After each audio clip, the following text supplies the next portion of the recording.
And hit it. Hit it. And now, from a secret location outside of Hooker, Oklahoma, nestled in our DEFCON 1 priority bunker, safely ensconced hundreds of feet below the fruited plains where America grows her amber waves. Articulating profundities with humor and perspicacity seldom heard between these purple mountains' majesty, it's the Jay Thomas Show, with your humble host, Jay Thomas. Well, thank you very much, Alex. Thank you very much. We're gonna do a little bit of Oklahoma stuff again. Howdy and good morning. Welcome to Jay Thomas Radio and his Oklahoma News Review, where we take a few minutes frolicking through the news here in the great state of Oklahoma. Now set back a spell and enjoy the vocal warblings of Jay Thomas. Take it away, Jay. Alrighty, Johnny. Alrighty. And we're back. All right, we're going to be doing some more Oklahoma stuff because it's important. It really is. It's like the most important thing out there right now for me is this stuff that's coming our way.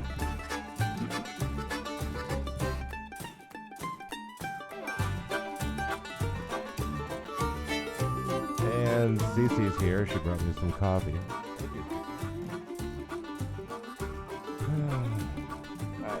And I just have to say some things about the Joe Kent / Charlie Kirk / Erica Kirk / idiocy that's going on. I have idiots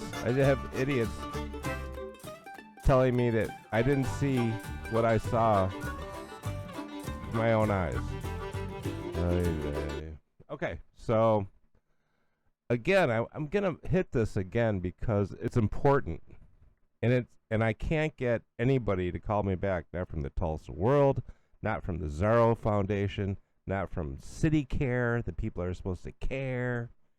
Nobody. And this is concerning the harbor, which is a low barrier, meaning anybody can show up, even people that have mental problems, gang activity, drugs. The people have been kicked out of other homeless shelters for a variety of reasons, can come here, come there, and stay. And this is important. I'm going to listen to this lady one more time. This is the Council Public Works Committee of our city of Tulsa. Not necessarily my city, but our city here in Oklahoma. And this was February 25th. Just a month ago, and listen to what she's saying. Please listen. Just listen to what she's saying. So in this particular case, your continuum of cares are both city-based continuum of cares. Okay. So we're only talking about within that. But to appreciate, you also, I think, share similar qualities in that there are not robust services in your outlying areas or in your kind of immediate region. And so many individuals who experience homelessness in those are going to be brought or come into these urban environments where this brought.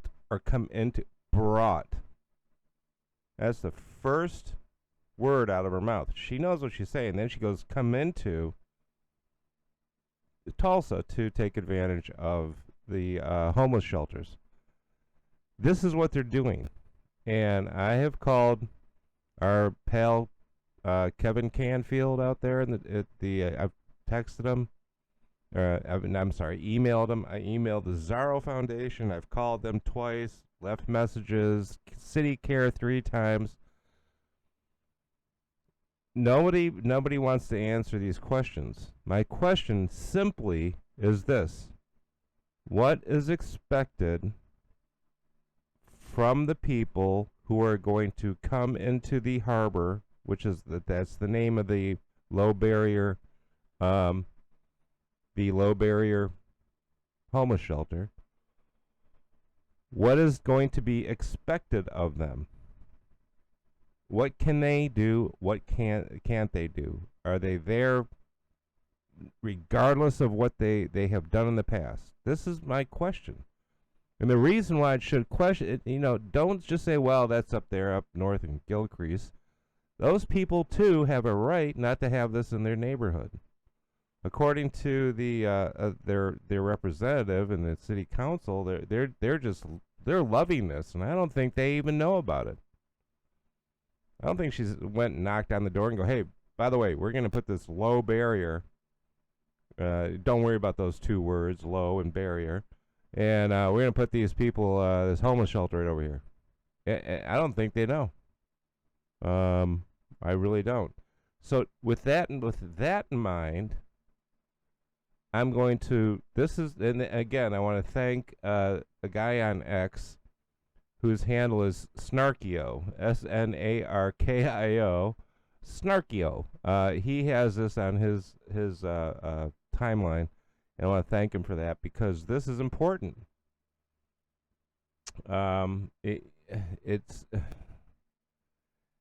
the people who are behind it are the same people that were behind the homeless, are behind doing the same thing in California. Homeless, I guess you can call it the big homeless industrial complex because there is a lot of money in homelessness. There's not supposed to be. You remember those old movies where the nun was handing out soup and the bums were in the soup line, and the churches were doing whatever they could to help these people. That's not what this is. These people are sinking $17 million to refurbish the old, I guess it's the juvenile delinquent center. So they're refurbishing that, and they're making it a low barrier homeless shelter, which I'm sure their hearts are in the right place. I'm sure they're saying we need to help these people. I'm sure they think that's what they're doing, but somewhere, they're sinking $17 million in this, about $20 million of their own money. But then over the years, they want $30 million. This is the scuttlebutt. They want $30 million a year from the city to help manage the homeless problem. And if you are giving an entity $30 million a year beginning to manage a problem, that problem will not go away. It will become a $35 million a year problem, and then a $40 million a year problem, and then eventually a $100 million a year problem. Do you see the problem? California did this, and they went through, I believe, $29 billion in a couple of years, and nobody can point to where that helped. Nobody. That just, I think it just disappeared. Of course, Pam Bondi and Kash Patel and I don't know who else is supposed to be looking into all this fraud are doing nothing. I'm sorry, President Trump, but I don't see anything happening after a year and a half. I don't see it. So, I hate to tell you that, but nothing's happening. The leering centers are still leering. And this is, and again, it goes hand in hand with what's going on in California, what's going on in San Francisco. Look at what was going on. Bill O'Reilly has it on his, he went out to, I can't fly out to California, I don't have the money. Bill O'Reilly goes out there, walks around the streets, shows the absolute people on drugs with needles hanging out of their neck, out of their arm, and they're half asleep because they're all fentanyled up. And the police aren't doing anything about it. No one's really doing anything about it. San Francisco, which had billions of dollars, they're billionaires living there. They had millions and millions of dollars, a lot more money than Tulsa has. And it's empty. People have left it. This is, and if you don't think that that's happening, there is a guy, I'm looking for it now. Where did it go? Why do things always happen, always disappear? Cece, you don't know what I'm looking for? Robert D. in Tulsa. Where did it go? I know. It's my fault. I, I, I stuck it somewhere. I'll be right back. Hold on. Okay, we're back. All right, Robert D. in Tulsa on X. That's his handle. He tweets this. I have irrefutable proof that Tulsa County justice system is continuing to release illegals back into the streets, even in today, 2026, during Trump's administration, and that is true. If you go to his handle, if you go to his timeline, he puts it out here. He has there's Jose Fabian Martinez and Edne Aguilar, Lara, Honduran national. All these people are being they're all arrested and then they're released. And he shows it. He shows every one of them. He has the proof. He has the receipts. It's Robert D. in Tulsa. Go and look at the receipts. It's scary. And it's not. It's the same things going on in California. They're allowing Honduran drug cartels to run the city, to run the drugs into the city, to do irreparable harm, and the Democrats aren't doing anything. Well, we have a Democrat mayor. I know that Mayor 5 Cent is supposed to be political, but he is. He's a Democrat. And we have the same thing going on here. This is not, we cannot afford it. We are not San Francisco, people. We're not San Francisco. I'm looking for one more that he had on here. We're not San Francisco. We don't have the money that San Francisco has. If you think we have the money that San Francisco has, you're insane. San Francisco, I used to go out there. I lived there for about 6 months in my youth, my misspent youth in California. A friend of mine was living there with his wife, and they just had a baby, and they said, "Come on up, I got a bunch of work." And man, that was holy cow. I kept driving around going, "Look at that, wow, look at that." It was insane back then, but the city was nice. It was taken care of. There was no urine and piles of poop everywhere. It was getting there, though. It starts out like that. It starts out like Austin. Keep Austin weird. Pretty soon it's like, keep Austin poop covered. This is what happened. It slowly turns. It didn't automatically turn. It used to be a very beautiful city. And as much as liberal and as crazy as it was, and as, liberal as it was still, you would still get arrested by the cops. I mean, Dirty Harry, right, was a San Francisco cop. That's when I lived out there. That's why I went and visited out there. Well, 80s. Anyway, that's not the point. The point is San Francisco, which housed multi-billionaires. The guy that we painted his apartments, the two guys, I should say, were nice. They were nice guys. They were gay. They were nice guys. They were rich. They owned. You know where they owned the apartment was on Lombard Avenue, the one that goes if you take the one that goes, it's that really curvy avenue, and you go over and you go down. They owned like 3 or 4 buildings on that block. That's an expensive block. They were rich people. They were, they were liberal, but they didn't put up with anything. The cops would pull you over. The cops would arrest you. Now they don't. And that's what happens. It slowly turns that way, and that's what's happening here. We don't have that kind of money that San Francisco had.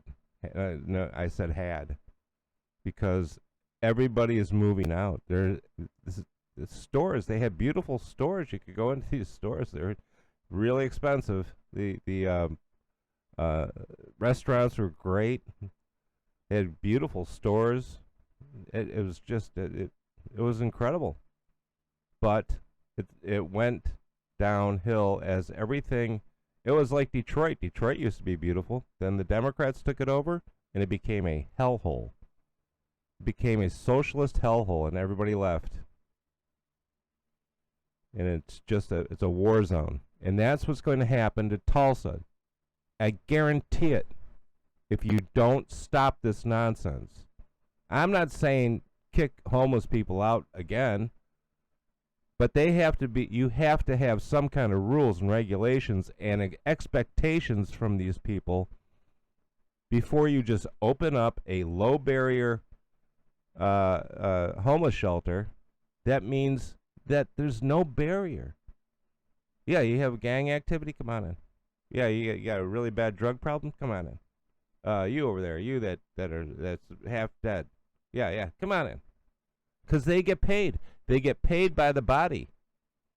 And I told you that the $30 million that the city will give them after their initial $20 million investment, they'll get $30 million 1 year, and 31.5, and 32.7, 33, 34 million, 35 million. And then it's going to be 37 million. And pretty soon, it's going to be 100 million. Because the problem has grown. Well, amazingly, remember what that lady said? We're bringing in. And this is what she does with her hands. She goes, we're bringing in. They're going to be brought in. The homeless will be brought in to Tulsa so we can manage them. Not fix it. So I'm telling you, please listen to me. Get a hold of somebody, your counselor, your politicians, and start paying attention to what's going on in Tulsa. Start paying, because this is going to happen in Oklahoma City. Then it's going to happen in Broken Arrow. I am telling you. It starts. It's like water. It gets into the cracks, and then it starts to erode, and then it's all gone. I hate to be, bearer of bad news, but this is not the good, the bad, and the ugly today. It is the bad, the really bad, and the ugly. And it just is. We'll be back. I'm going to say some things about this weekend I'm going to visit my daughter in another city, and I'm going to be out of town. But I want to leave this for this weekend. This is important, people of Oklahoma, people of Tulsa, people of Broken Arrow, people of Bartlesville, Oklahoma City, Okmulgee. I don't know. I could just think of, throw them out there. Muskogee. How's that? Everybody. This is important because I'm not saying ignore the homeless. All I'm saying is don't be the people who go, oh, these people know it. They're the experts. They have homeless expert on their card. It is the home. It's the big homeless industrial complex coming to a city near you. I'm not kidding. All right, we're going to take a little break, and when we come back, we're going to address the nonsense that's going on with Joe Kent, Chadsworth Osborne Jr., also known as Tucker Carlson, and Candace Owen, all these idiots. I'll be right back. Time for a break. Ooh, we're back. Oops. I almost corrected. All right, we're back. All right. I can't take the stupidity anymore. I just can't take it. It's not. I'm looking at what is going on with. All right, so I'm getting a lot of people in my YouTube channels, and they're writing me, and they're going, Joe Kent's right. Joe Kent knows what he's talking about. Joe Kent is a great warrior. He was as a paramilitary officer in the Central Intelligence Agency. He was a Green Beret. Look, he's a patriot, and he's given a lot to this country. But the NCTC, where he worked, the National Counterterrorism Center, is basically it functions as a clearinghouse for other agencies when they need to know about what's going on in the world. They suck in all this information and they distribute it to the people that need it. The NCTC would not be investigating a murder in Utah. That's not their job. Okay, it's not his job.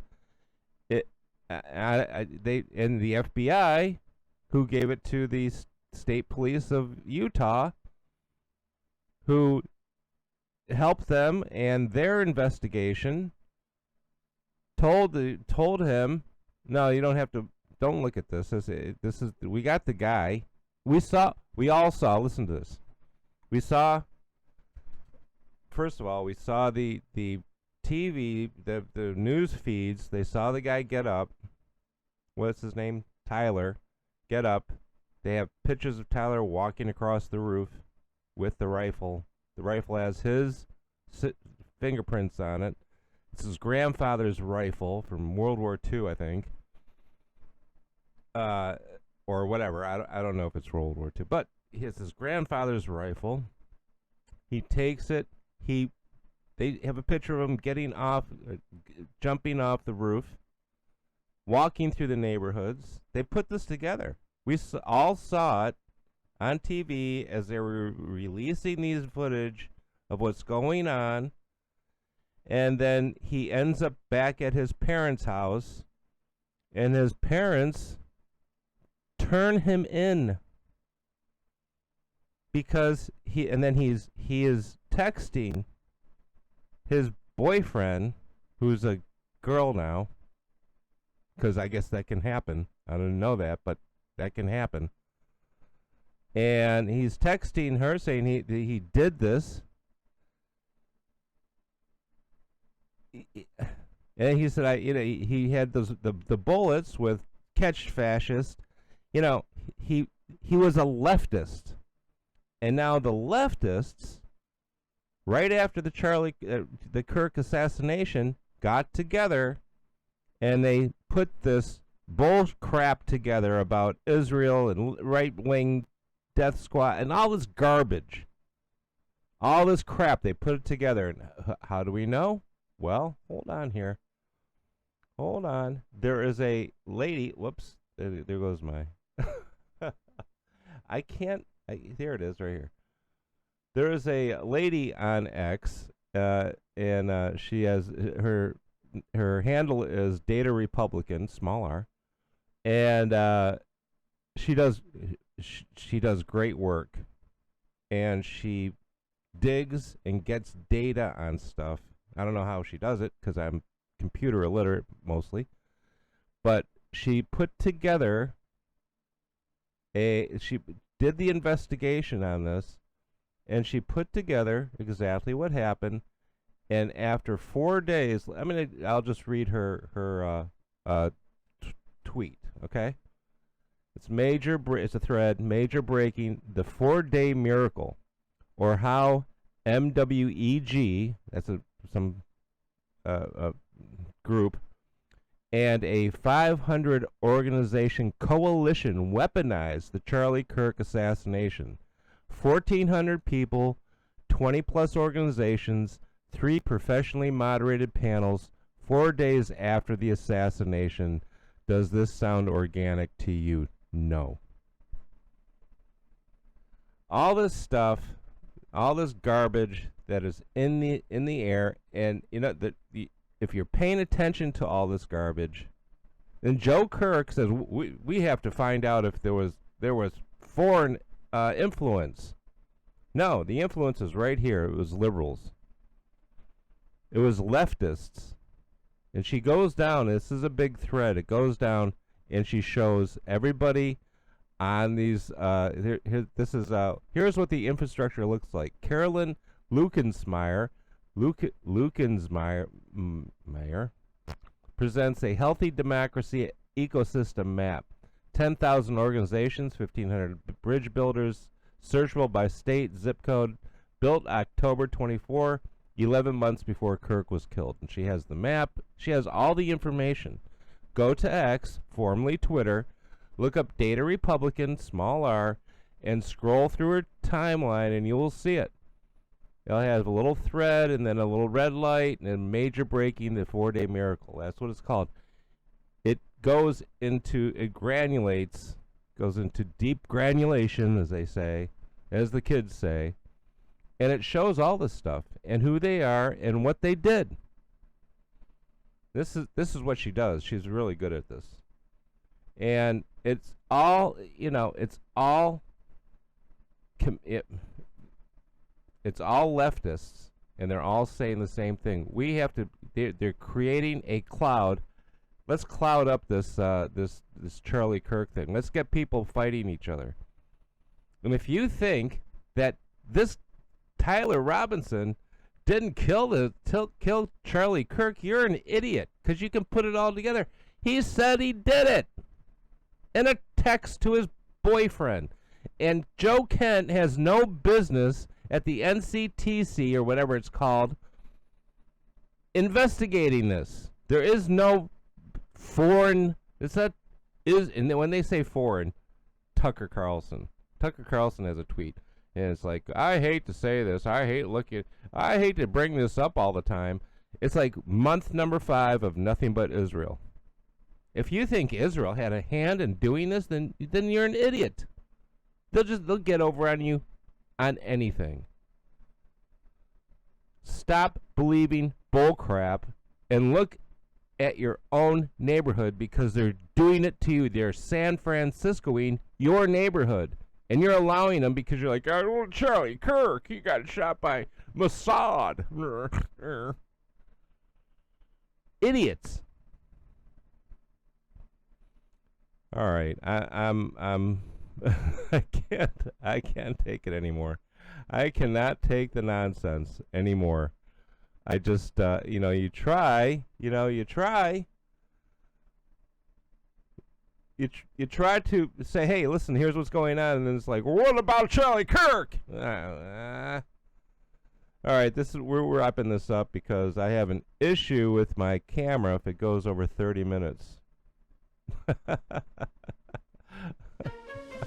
This has been Jay Thomas News with the News, with Jay Thomas and the News, along with Cece McCece and her famous intro, Biff Bunyan with the weather, and Katie Von Crystal Katie with Spotlight on Spotlights. And now, this has been Jay Thomas with the News. Get Biff Bunyan in here. I want to kick his ass. Oh, brother. All right, people.